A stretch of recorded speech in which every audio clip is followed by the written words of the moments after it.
You want details? Fine. I drive a Ferrari 355 Cabriolet. What's up?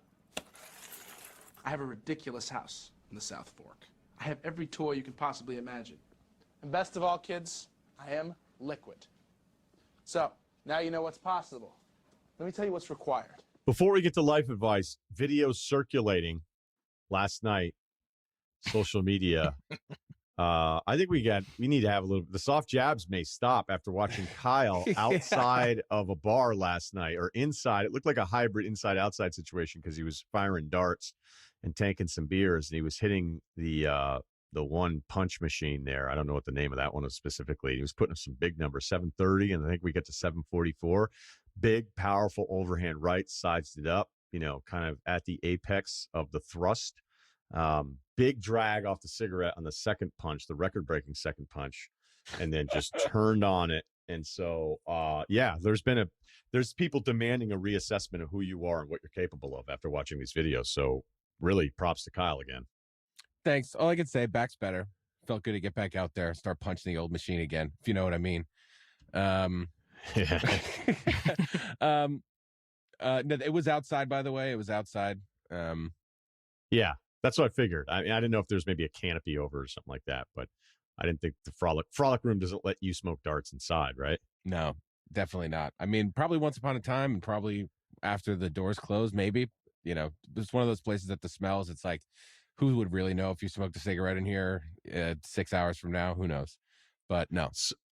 Is there anything else that we need to know about what's the name of the machine?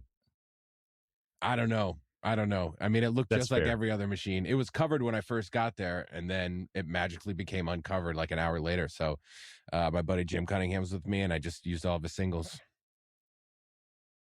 Well, the rumor was, weren't the part of my take guys? Was there something going on with them last night? Because I kind of feel like maybe there was a point to prove about like the fighting in thing that we were talking about a couple months ago about who'd win in a brawl, and I think you had a point to prove. Is that what was going on? Definitely not, dude. I went there to see Big Cat because he and all Ryan's other friends went down to Manhattan Beach a couple nights ago, and I got a late invite, and it was just gonna be a hectic to get over there. So I was like, Jim told me that he was gonna be at Saddle Ranch doing the yak thing all week. So I just went there to check him out. I got off early from work, so I did that for a little while. But I was at a table by myself, and I kind of didn't really know many of the other guys on stage. Not to be mean or anything. I just I know Big Cat. That's kind of who I know.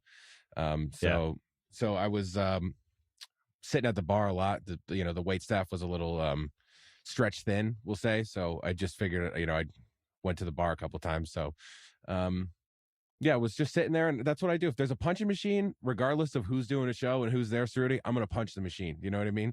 Well, regardless of if you meant to send a message or not, I think a message was sent. I think we could all agree on that. I hope not. I hope not, guys. That's what dudes are saying. Dudes are saying, huh? Dudes are saying that messages were sent. Yeah, the streets were vocal. All right, let's get to it. lifeadvicerr@gmail.com. All right, let's check in with a hot guy here. 6'2", 180, 23, cycling instructor at my gym, keeps flirting with me despite my attempts to rebuff her. Parentheses, I have a girlfriend. I recently took up Saturday and Sunday morning cycling classes at the gym. I prefer to work out in the morning and the weekends, and this class is the only one that fits with my schedule. The class composition is roughly 75% female, 25% male. Female instructor who works both classes, let's call her Veronica, will not stop making advances towards me. This poor guy. Some examples. One, she found out I like Taylor Swift. Who doesn't love setting a personal record while blasting some Red? That's, of course, Taylor's version. Did that Peloton ride. It was a good time.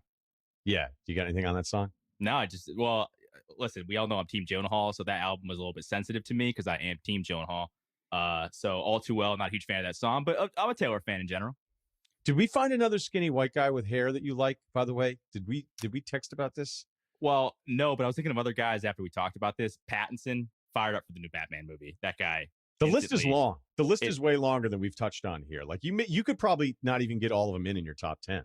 No, there's too many guys. Pattinson would be in there. Honestly, like Hardy's like a little bit different because he's shorter and more stocky. He's my favorite actor, but Pattinson's been I mean, listen, he was in Tenet, which I thought he was awesome in, and he's in the new Batman. I'm fired up to see that movie. So another skinny guy, good hair, a little bit edgy. Kind of don't really know what his deal is. He was in some, Twilight. I didn't see any of those movies, but he was in them. So he's rising up the rankings pretty quick. Were you a big Heath Ledger guy back in the day? I actually like. I liked him as Joker, but no, it wasn't really my scene. He's, I don't know. We'll see. Good hair though. Good hair guy. Yeah. That sounds fairly dismissive of Heath Ledger. Okay, back to the guy who women can't control themselves around. All right. So now every time she plays a Taylor Swift song, she calls me out by name in the class. Quote, "This one's for you." I'm not going to say the guy's name. She then proceeds to stare at me for the rest of the song. Maybe she's just trying to set a personal best. It's a power move. I like it. After class, she walks right up to me before I have a chance to disembark and asks me about my plans for the weekend. Number 3, I am the only person in the class Veronica does this to. I should know that I've never leaned into her advances. In fact, I've alluded to my girlfriend several times in the hopes that she will take a hint and stop. She is not. I've yet to tell my girlfriend about the situation, as I doubt it will go over well. Hey, babe, going to that cycling class with the instructor that constantly flirts with me. Me for some blue bottle after, though? I see it as I have 3 options. Explicitly tell Veronica to stop flirting with me. I'm worried she will gaslight me, though. I think I used that correctly. Did he? I think so. I'm not totally clear either. I just I don't know if he did, but I'm not 90% on what that term means. I just hear it a lot. All right. Sounds cool. Yeah. No, it sounds, people love using it. And I was like, I think I said it to somebody the other day. I'm like, dude, I'm just gaslighting you. He's like, asshole. And I'm like, wait, what? I thought, all right. I'm like, imagine if you had gas lanterns back in the day, that would have been a huge improvement to your town. But I don't think that's, I think there's different, that might be the 4th definition. Old English, Oxford. Okay. Or Oxford English, I think. Yeah. All right. So, and then she's going to say that I'm imagining everything. 2, bring my girlfriend to class with me. I worry that Veronica will flirt with me in front of my girlfriend. 3, stop attending the cycling class and start city biking everywhere. Okay. All right. Look, not the biggest problem we've ever tried to solve here on the podcast. The only question that matters here is how much do you love this cycling class? Like, is this the only one? Like you said, you like doing it in the mornings. Okay, you're doing a Saturday, Sunday routine. Is this the only one? Now, I think you said it's Equinox in here. I don't think, there's plenty of them, so I don't think that this is too weird. I imagine, look, if you like Equinox and that's your Equinox, then it's probably too far to the next one. Although the city, a little, I don't know if this is in the city. He said city bike, so I'm just kind of talking out loud. It doesn't mean it's actually New York City. So, because if you tell your girlfriend, she's not going to want you to go to class. If you bring her to the class and then you think the cycling instructor is going to start flirting with you even more, if that actually happens, DiCaprio, then your girlfriend's not going to want you to go to the class. So if you love this class and you're not doing anything wrong, and it's not that you love this attention, because clearly you don't, which is actually pretty rare. So actually, a couple claps for our guy here. Then the prioritize, like, okay, cool. She's going to hit on me a little bit. I'm just going to ignore her every time. I mean, it's not that hard to ignore somebody that's flirting with you. There's a lot of guys going, yeah, exactly. That is true. So well, it let's sounds try. like, yeah, right. Like, I think, like, you're right, Ryan. I've noticed that when I do, I don't always get a reciprocation. So look, I would, it sounds like this bike class really means a lot to you. So I wouldn't tell anybody about it, and then have a fucking cute cycling instructor pay attention to you every now and then. It's not that big of a deal. And you can keep saying over and over again, I have a girlfriend. And guess what? If she's a cycling instructor at Equinox and she's attractive, there's a pretty good chance she's going to pivot somewhere else and get attention somewhere else. So this isn't that big of a deal. But if you do tell your girlfriend, based on what you've alluded to here, it sounds like you're not going to be going to this class anymore. Next thing you know, you can be at Orange Theory, counting shit down, keeping track of your heart rate. And that might not be your speed. Who knows? Yeah, Orange Theory looks a little small. Aren't they? They always send them out on the block to run around, sort of. Usually those places are a little tiny, and they just use the I don't know anything about it. The world around them as part of the gym. Cannell used to go a lot. He was super into it, right? I think so. Is that the one where you're staying like the orange level? I don't even know what the class is. Like basically, like you work out at a certain level for like an entire 30 minutes, and that's the point of the exercise. I don't even know. I don't even know how. I think it's more about the interactive part of it, of like you're sort of competing and you can kind of see what everybody's doing. Oh, scoreboard situation. Yeah, right. Which is why Cannell probably loved it, but then it was like probably try to figure out a way to break the rules. So I would say you got to figure out how to like this, pal. I just figure out a way to like it, man. Figure out a way to just boost your ego a little bit. And you know what? If you don't, this is karma for the 99% of times this happens to women, and you just have to take it for the dudes. Like if you don't like it, then this is karma. Well, not everybody wins, even though somehow you're winning and feel like you're losing, pal. Yeah, not a ton of sympathy for you, probably in a lot of corners here. Taking it for the dudes might be a great T-shirt/hoodie. Could be misconstrued, I think. I don't know. He's a hero. He did, by the way, use gaslighting correctly. So congrats to him. Do you want to lay a definition on me real quick? So I yeah, it's basically like gaslighting happens when like basically like someone tries to like change your sense of reality. So they like say you do things that you didn't do, right? So if he went up to her and was like, "Hey, like I don't really like this flirting," she should be like, "What? I'm not flirting with you." And then you're like, what the fuck? Yeah, you are flirting with me every time I come in this class." And then it's just kind of like messing with your head. It's an abusive tactic, essentially. Such a broad word, man. I don't know. I'll never use it correctly, but thanks for trying. Yeah, I had to look it up. Trust me. Shout out to the Google machine. But there's plenty of people freaking out right now that we didn't have the definition nailed. But I've heard it used so many times incorrectly now that I was like, yeah, I kind of thought that's what it was. But I think that's what's been throwing me off. It's the incorrect use. Yeah, I've been getting gaslit my whole life. I'm starting using it now. Wait, did he say that the instructor knows he is dating someone? Yes. She knows that okay. All right. Yeah. I mean, so he said she doesn't care. Hardo move, respect it. Right. I mean, he even said if he brings his girlfriend, he feels like she's going to turn it up a notch. You should. Well, actually, you shouldn't do that. I would want you to do that just to see what would happen. But the thing is, Ryan, you're right. This will pass at some point. At some point, she's going to get bored because you're not giving her attention, or somebody else, some new hotter guy is going to come in that she's going to probably bother, and you're not going to be able to find her on the Equinox. It's probably close to you. So I think you just got to stick it out. Right. I mean, I could make some other assumptions here that may seem insensitive in these times. So I'm just making the right assumption that I'm a pretty good chance she's Equinox cycle instructor. And by the way, like I've been to a few gyms in my life. You probably could find another class, if it's this big of a deal. Part of me thinks you just wanted to tell the show that you have a fitness instructor after you because it's great. It's a great time. It doesn't happen to many of us, but when it does, happened to me once. One time. Oh, boy. I look back fondly on those years. All right. I would say this thing could come and pass before your girlfriend never needs to find out.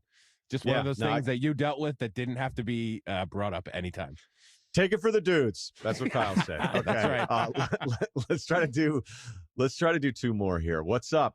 23-59-175. This past weekend, two of my buddies and I went out to a few bars in the town we grew up in New England.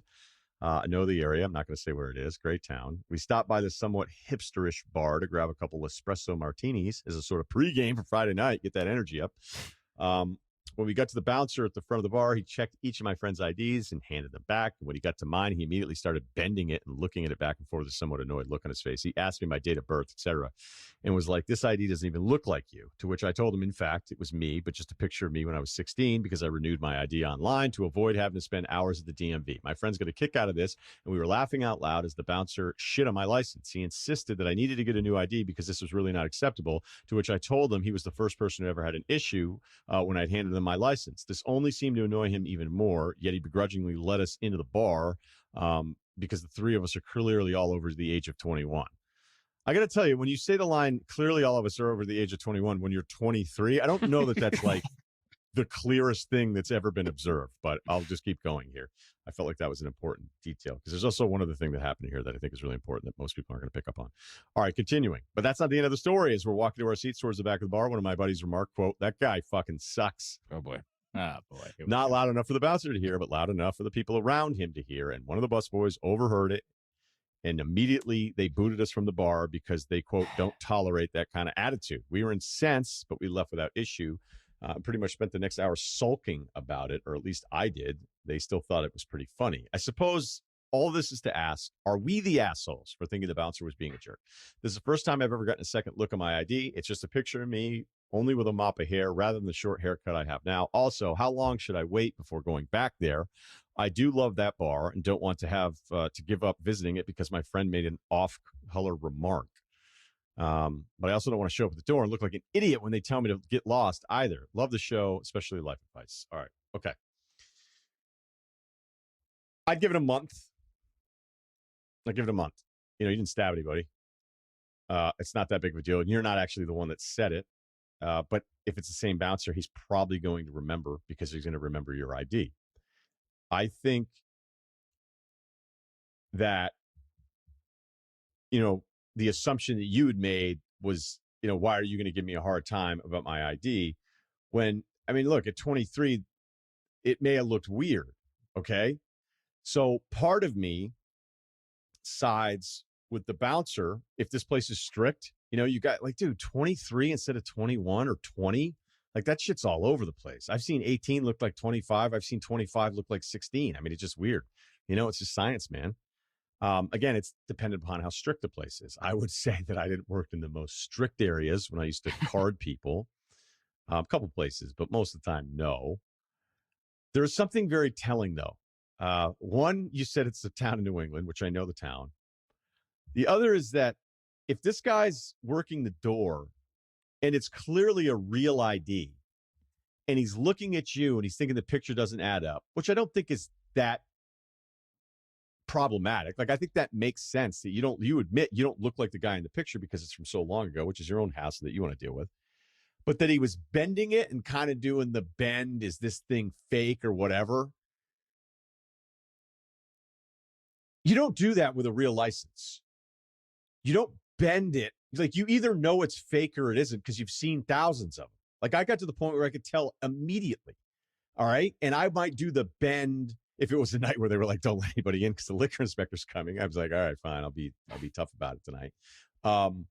Until like 11. And then, you know, I might bend and flip it around, not like ruin it like some assholes, but I'm doing it like it's a poker game and I'm seeing if you're going to crack. I'm not even doing anything with a license. I'm watching you, pretending I'm not watching you to see if you crack and then whatever. In this case, if he's a guy that's been doing this a long time and he's fucking around, he's bending it, that may lead me to another conclusion, is that all door guys, not all of them are super cool. I know that blows your mind. Some guys love being a door guy more than fucking anything. And for whatever it is that they went through, maybe they weren't the coolest guy. Maybe they didn't make the football team. Maybe they thought Paul Blart was a documentary. There are guys that are so fucking pumped to have that power now that sometimes they do, as your friend said, fucking sucks. But I can't make a ruling on this because the fact that your friend would say that, and again, in your early 20s, the guys in my group, we would have said it. We would have said it. So I'm not judging you there. I'm not saying it's great, but I'm not going to be a hypocrite about it either. I think the whole lesson in all this is that there's all sorts of factors. He could have been the worst, and you guys could have been right. You guys probably could have been dicks. You know, he might have just been simply doing his job at a stricter place. It was like, this is sort of weird. It doesn't look like you. I don't know why he'd be bending it because he should know it's a real license versus a fake license. I don't even know what fakes would even look like anymore. I imagine the technology is off the charts. And then again, you'd be scanning stuff anyway, I think, right? Yeah, you'd be scanning stuff, which basically eliminates all the stuff that we used to have to do back in the day where dudes started taking erasers over stencils. I mean, this is like prehistoric times. So that's a whole other part of the game and I'm not even aware of other than just now playing it back in my head that I've seen that a bunch. Ruling, give it a month. And if he's still on your case, then I think we've answered a lot of questions about where his head is at. Yeah. A couple things. One for me, when the new New York State came out in 2014, when it went from like looking like this one to this one, when the new New York State came out, the guy at Mahoney's, which, you know, we've got a checkered past, but I'm still good there. That's the one where my buddy's been banned for, 10 years and counting. But so when these new ones came out, it was like fresh. It was fresh. I think because mine was issued in October of 2014. And I think I was home for Thanksgiving or something. And this guy's been working there for probably since I was in diapers and still just loves every minute of it, the bouncer who is in question. And I went there with the new ID and he was like, this is a fake. I was like, no, this is the new New York State. The new IDs have been out for a while. And he's like, it's a fake. It's a fake. And it's like, pal, do you see all these like things on the back? Do you have anything to scan or whatever? He's like, no, we don't have a scanner. It's a fake, pal. I don't know what to tell you. And I was like, I was really upset. It's a little emasculating, but again, it's like, what are you going to do? You're going to knock him out and then knock 3 other bouncers out and then settle up at the bar for whiskey? Like, no, that's never going to happen. So you just kind of have to take the L there and try not to, ruin your chances to come back. So you did that. And yeah, it feels yucky inside for a moment. He's got the power and he feels great and you feel a little emasculated. And it's not because you don't feel like you could take him. That shouldn't even cross your mind. It's just that nothing good ever, like you won't get your way no matter what. If they're not letting you in, there's like almost no room for negotiation. So yeah, you should have just kept your mouth shut. And even though it sounded like it was one of his friends, I'm just saying it happens when you're not wrong at all. And you just have to roll with the punches. So yeah, I think you can go back soon because you didn't say anything other than what was overheard. No, by a if different he's guy. still on right, if he's still on your case a month later because one of your other friends said something, the only reason I think he would ever even remember it is because the ID part of this whole thing would be like, oh, you're the kid that looks like he's 15, but Yeah. it's a real picture of the whole thing. Hey, didn't one of your friends say this? Then if he's like, no, you can't come in a month later after your friend said something, then you kind of have your answer about his entire program that we've initially been asking about in the first time. But you've also said something too. You're like, well, I don't want to go up and then get turned away and look like a loser. All right, how long is that transaction? 12 seconds? Yeah. Like you will get through that. You will get through that. You find it, then you know where you stand. All right. So there you go. You just have to go somewhere else for your espresso martinis pregame. And sometimes Well, it's- bars can get like, they might just be fresh off a raid. Like everything seems good and then it's not.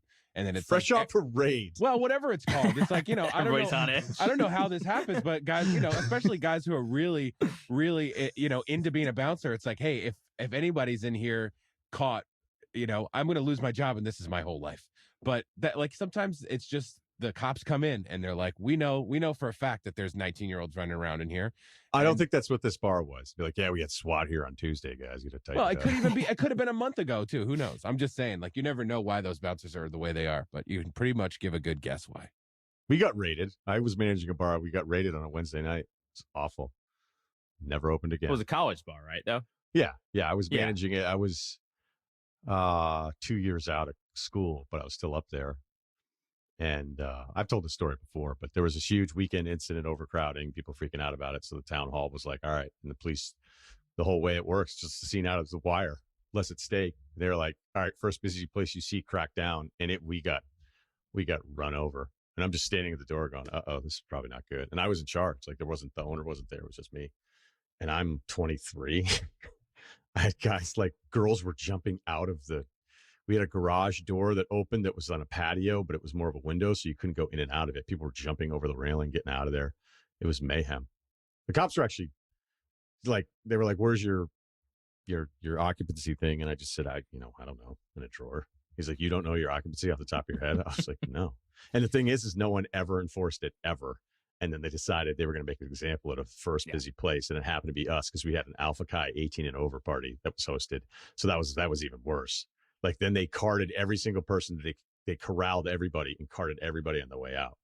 And they were like, we counted 120 underage people or something like that. I was like, yeah, it was 18 and over. He's like, most of them were shit-faced, dude. I was like, well, Not my problem. Yeah, we can't keep track. Can't keep track of it all. Yeah. Proof they got it here. Yeah. Yeah, man, it was lit. Vibes are tight in here. I don't know what to tell you. They all came in drunk. Must have been a party around here somewhere. We were playing the Belly soundtrack start to finish. It was going off. It was closed forever then? Was the fines just too big because they hit you with every single one or something? Did you say it never opened again? Yeah, I actually had to sit in front of town hall, like on those community access channels. And I'm sitting here like talking on behalf of the bar to open up. And I'm 23. And they just, Like, this has got to be a joke. I'd lost before I ever sat down. Although it was funny because I'd walked around town and I ran into like a few adults. They're like, you were really good on TV. Like you held your composure even though you had no chance to win. And I was like, well, I went in with a plan, but basically what they did is they enforced stuff they had. I know there's some people listening right now being like, how did you not know what your occupancy was? Like, that's the first thing you need to know. I would agree. In 1999, I think it was 99 when this happened. I don't know. It could have been the fall or spring. So I'm not sure off the top of my head. When it happened, no one cared. Like no one knew it. No one enforced it. Everybody's supposed to have the certificate up by the front door. They didn't have it. And it kind of changed everything from that point on, because at that point on, then there were lines. Everybody did apps counters. They had fire departments coming in because the previous weekend there was this supposed riot in Burlington, which wasn't really much of a riot. A couple of rugby guys that I knew like got into it with the cops and people freaked out. So they spent a couple of days. Then we were the first place that was busy because it was a Wednesday. So had we not had that party, we would have been dead. And then somebody else would have gotten popped on Thursday. So I had to go to these town hall things and argue the case because the owner was like, I don't think I'm opening back up again. He's like, the rent has always been absurd. I've got a family. He just got married. He's like, I think we're good. So then the landlord, who was an asshole, because he stole some equipment that was mine that was in there and never gave it back to me. He was a fucking piece of work. DJ equipment? Yeah. Nice. Yeah. And the thing was, I was like, can I get that back? And then he's like, oh, well, it's my understanding that it belonged to the bar. And I was like, you found an understanding that worked out for you. like it's Don't my gaslight stuff. me, bro. Yeah, right. Yeah. Exactly. Well done, Kyle. And anybody that thinks like, all right, what's the other side of the story? I'll leave you with this example. So he decided, well, I own this bar. They've just redone it because the other owner brought in another owner as an investor, and they spent money like remodeling it and changed everything around. And I don't know. It was kind of a weird spot because it used to be a dive, but it was everybody's favorite dive. And then they try to like make it more of a dance thing. And so we would be dead at like midnight. And then for the next 2 hours, it was a flood. It was like a stress test from Bar Rescue. And it would go so hard for like 2 hours. So you really worked for 2 hours, but the register still did pretty well. So we were like, this isn't great that no one comes here anymore until later because it's no longer the dive, but we do really well because everybody's just already pre-gamed for such a long time. So anyway, the guy who owned the building was like, well, screw it. I got a turnkey bar. I've lost out on the rent. The rent for that place was like triple the nicest bar in town. I don't know why they ever did the lease the way they did it. And he was like, well, screw it. He called it another bar, made up some polo shirts, made everybody wear a uniform. Because back when I managed it, I was like, I don't care what. I mean, guys, backwards hat, black t-shirt, right? Yeah, packing dips for, I was like, I don't care. Do whatever the fuck you want back there. And I'm not making that sound like I ran a tight ship, but I actually was good at running it. I believe it or not. I know that seems impossible after I just said the thing got raided and shut down. I don't blame you for not believing me. But the owner, after like a week, started seeing these college kids banking like $100 and $200 each in tips. Okay. So he's like, wait, what's my liquor cost? Which he didn't understand. And he's looking at all the numbers and he goes, I should be doing better. He's like, wait, so you 4 guys and the waitress they're splitting up almost $1,000 a night in tips. And the guys were like, yeah, these are sick jobs. It was really hard to get those jobs and everybody wanted them. I mean, you could work one night as a college kid and you'd be set for spending money for the week. Hell, you were rich. And he was like, all right, no, that's not the way it should work because he didn't know anything about the bar business. He would take all of their tips and he kept half and then he would hand them out. Oof. So then all illegal? the kids. No. Well, I mean, I guess you could do it if you were the owner. So basically he did a thing where he's like, if you're only working 2 to 3 hours, then it should be an hourly. He's like, I think it should be like, $10 an hour is fair. So guys ended up, it was worse than half. I think a couple of guys were like, yeah, everybody's quitting. He goes, we're making like $40 a night now bartending. Because he just was like, that's absurd that you guys make this much money. And it was like, yeah, no shit. Why do you think people have a hard time leaving bartending? Because it's quick, it's great money, and if your friends are in there and everybody's kind of figure it out, you could do really well. So there you go. All right, memory lane. I would pay multiple thousands of dollars to have one night there again right now because you probably just noticed in my voice. Yeah, maybe you're I'll not just go over to Frolic Room. You're not over it. No, I miss. I don't know. I'm going through a weird phase right now where I'm missing that. I don't miss that night, or I don't miss those nights. I just miss. Yeah, the hustle and bustle. It was a bit of a grind, but problem I miss solving. that phase. Yeah. I miss that phase, even though there's a lot that I shouldn't miss. Okay. Have a great Friday, everybody. Enjoy the Super Bowl. We have Trent Dilfer for you on Monday. We've got some big things cooking here. Look out is what I'm telling you. Thanks to Colin, Steve, Ringer, Spotify, Ryen Russillo Podcast. Please subscribe.